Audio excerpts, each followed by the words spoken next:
Estamos retomando nossos cultos presenciais pela graça de Deus.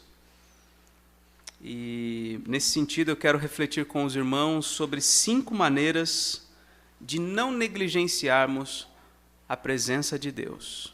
5 maneiras de não negligenciar a presença de Deus. E eu quero ler com vocês do verso 19 ao verso 25. Hebreus 10, 19 a 25. Diz assim a palavra do Senhor.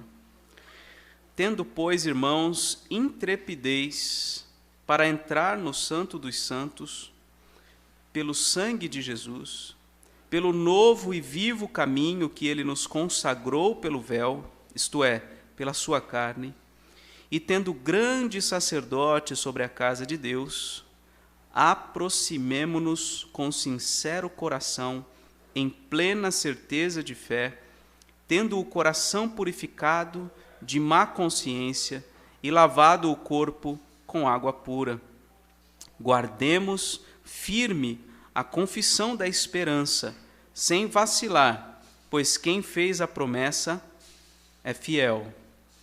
Consideremo-nos também uns aos outros para nos estimularmos ao amor e às boas obras.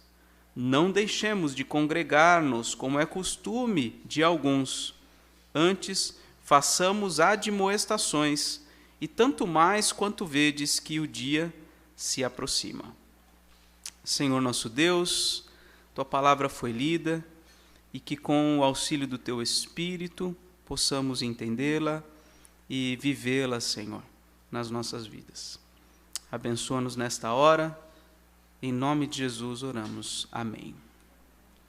Bem, nos versículos iniciais, 19 e 20, nós vemos aqui o que nos coloca na presença de Deus. Qual é o caminho, qual é o ingresso, ou a maneira como nós ingressamos na presença de Deus. Diz aqui, tendo, irmãos, intrepidez para entrar no Santo dos Santos, ou seja, entremos com ousadia, com intrepidez, sem medo, no Santo dos Santos, que era um lugar do tabernáculo e do templo que ninguém podia entrar, a não ser o sumo sacerdote uma vez por ano. Aqui no Novo Testamento nós vemos que nós todos temos livre acesso ao Santo dos Santos. Como? Final do verso 19, pelo sangue de Jesus. Pelo novo e vivo caminho que ele, Jesus Cristo, nos consagrou pelo véu, isto é, pela sua carne. E tendo grande sacerdote sobre a casa de Deus. Então nós vemos que o acesso nosso ao Santo dos Santos, ou à presença gloriosa do Deus Altíssimo, é por meio de Jesus Cristo, da sua obra realizada na cruz. Por meio daquilo que ele fez, por meio da entrega do seu corpo, pelas suas feridas, pelo seu sangue derramado, que inclusive nós, pela graça de Deus, podemos experimentar e desfrutar também na ceia do Senhor, que mais adiante vamos participar. É o sangue de Cristo representado por este cálice que nos torna aceitáveis diante de Deus. Na oração, nosso irmão fez menção à impossibilidade de nós estarmos na presença de Deus, de nós ficarmos de pé na presença de Deus, porque, de fato, por nós mesmos não há nenhuma condição. Mas Jesus nos torna aceitáveis diante do Senhor. O Antigo Testamento, em algumas circunstâncias, e talvez o mais emblemático no Salmo 24, diz: quem subirá ao monte do Senhor? Quem há de permanecer no seu santo lugar? São perguntas retóricas, porque na sequência vem a resposta: o que é limpo de mãos, puro de coração, que não entrega a sua alma à falsidade, nem jura dolosamente. Ora, quem é que é perfeito em todas essas características? Com certeza nenhum de nós. Mas Jesus Cristo, o homem perfeito, ele atendeu a todas essas demandas de santidade, de pureza. E ele então, por meio do seu sangue precioso, puro, nos torna aceitáveis. Por isso que quando Deus nos vê, Ele não nos vê diretamente, mas Ele nos vê através de Jesus Cristo. Porque se assim não fosse, nós seríamos imediatamente consumidos. Ele nos vê através de Jesus. Temos então esse grande sumo sacerdote, esse grande sacerdote sobre a casa de Deus. Então, diante dessa verdade tão maravilhosa, tão preciosa, quero refletir aqui sobre 5 maneiras que esse texto nos aponta de não negligenciar isso, de não negligenciar esse acesso à presença de Deus. E a primeira maneira, diz o versículo 22, é nos aproximando com sincero coração, em plena certeza de fé, tendo o coração purificado de má consciência e lavado o corpo com água pura. Então, a primeira maneira de nós não negligenciarmos essa obra maravilhosa de Jesus em nos tornar aceitáveis na presença de Deus é nos aproximando, é chegando perto de Deus. Como diz no início do versículo 19, com intrepidez, com ousadia, entrando no Santo dos Santos, nos aproximando com sinceridade, nos aproximando com convicção de fé, nos aproximando com o coração purificado de má consciência, com o corpo lavado com água pura. Isso aqui são representações da santidade de comportamento, santidade de pensamento, santidade de motivações, santidade em todo sentido na nossa vida, que deve ser buscado. Aproximemo-nos do Senhor dessa maneira. Essa é a primeira forma, a primeira maneira de não negligenciar o acesso à presença de Deus. Segunda maneira, versículo 23.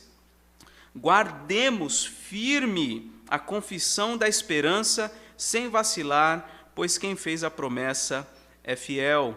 Versículo 23, então, nos ensina que nós devemos manter amarrado a nós, seguro, com a posse firme de algo. Do quê? Dessa confissão da esperança.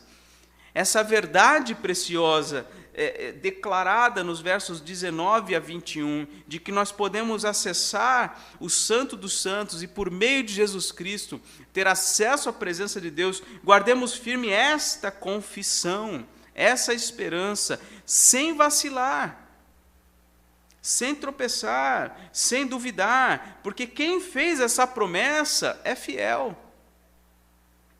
Quem fez essa promessa, como também foi dito na oração, e muito interessante, é aquele que está mais interessado em nós do que nós nele.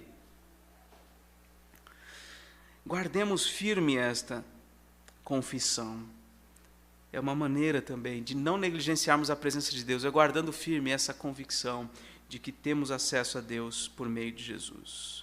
Terceira maneira de não negligenciarmos o acesso à presença de Deus, e agora não está mais relacionado à aproximação de Deus ou a guardar essa convicção, mas agora nós entramos na seara da comunhão e da comunidade. Veja o versículo 24. Consideremo-nos também uns aos outros para nos estimularmos ao amor e às boas obras. Quer dizer, nós não só podemos negligenciar a presença de Deus, deixando de nos aproximar de Deus, ou deixando de guardar essas convicções firmes no nosso coração. Nós também negligenciamos o acesso à presença de Deus quando nós perdemos de vista um ao outro. Quando nós deixamos de considerar atenciosamente, de olhar fixamente para pessoas, para os irmãos. Porque é nessa comunhão que o Senhor ordena a sua bênção. É nessa comunhão que nós somos fortalecidos na nossa fé. Então, consideremo-nos uns aos outros. Para quê? Para nos estimularmos ao amor e às boas obras. O amor é a essência do viver cristão. É o nosso crachá de identificação. As boas obras, que podem ser entendidas, claro, como boas ações no âmbito social, sem dúvida alguma, mas não só isto. Boas obras são todas as obras decorrentes de um coração transformado, santificado, renovado pela graça de Deus. E devemos nos estimular uns aos outros a isto, como uma forma de não negligenciarmos o acesso que temos à presença de Deus. Essa é a terceira maneira. A quarta maneira, também dentro desse contexto de comunhão, está no versículo 25, a parte A. Não deixemos de congregar-nos, como é costume de alguns. Quando nós deixamos de congregar-nos, de estarmos juntos, nós estamos também negligenciando o acesso à presença de Deus. Porque o cristianismo é uma religião, de fato, que tem no seu âmago, na sua essência, a comunhão uns com os outros, não só com Deus individualmente. A religião cristã não é uma espiritualidade independente. A fé bíblica é uma espiritualidade em comunhão. E isso se mostra claro desde o início do Antigo Testamento. Uma família sendo chamada, a partir dessa família um povo sendo formado, a partir deste povo uma igreja de todas as nações sendo formada. Ora, percebe as dimensões cada vez mais amplas dessa comunhão? Então, nós não podemos deixar de estar congregados. Não deixemos de congregar-nos como é costume de alguns. Talvez muitos estejam extremamente preocupados, e claro, toda a preocupação é justificada nesse tempo de pandemia, mas nada pode nos afastar dos mandamentos do Senhor. E nós devemos considerar atentamente o que está aqui. Se nós negligenciarmos esta congregação de irmãos, não estou falando esse estabelecimento, essa instituição, a congregação dos irmãos, se nós negligenciarmos isto, nós estaremos negligenciando o sangue de Cristo, que foi derramado para nos pôr juntos na presença de Deus. E congregação, essa ideia de congregar-nos, tem em vista a reunião em um lugar mesmo. A palavra aqui no grego, para congregar-nos, é derivada da palavra sinagoga, que é esse ajuntamento de pessoas, essa reunião em particular de um povo unido num único lugar. Não deixemos de congregar-nos. E a quinta e última maneira que esse texto nos apresenta de não negligenciarmos a presença, o acesso à presença de Deus, está no final do verso 25. Antes, façamos admoestações, tanto mais quanto vedes que o dia se aproxima. Ou seja, além de nós considerarmos uns aos outros, que está ali no versículo 24, além de nós não deixarmos de nos congregar, como está no início do verso 25, nós devemos ainda fazer admoestações para aqueles que estão negligenciando estas coisas. O que é admoestar? É chamar para perto, é convocar, é encorajar para estar conosco, para estar juntos. Nós devemos fazer admoestações e veja, tanto mais quanto percebemos que o dia se aproxima.